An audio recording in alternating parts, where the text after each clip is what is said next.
It almost looks like hail dents.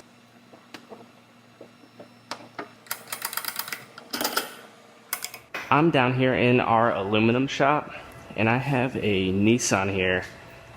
This one has a bunch of damage across the front end. I don't know what happened to this one. It almost looks like hail dents, but hail wouldn't leave all these marks. So that makes me think this is probably vandalism, is my guess. A ball peen hammer or something. I could be wrong, I really don't know.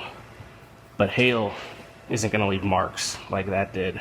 I'm gonna go ahead and I'm gonna dive into this hood. I'm gonna use possibly a few different methods to work this metal back into shape.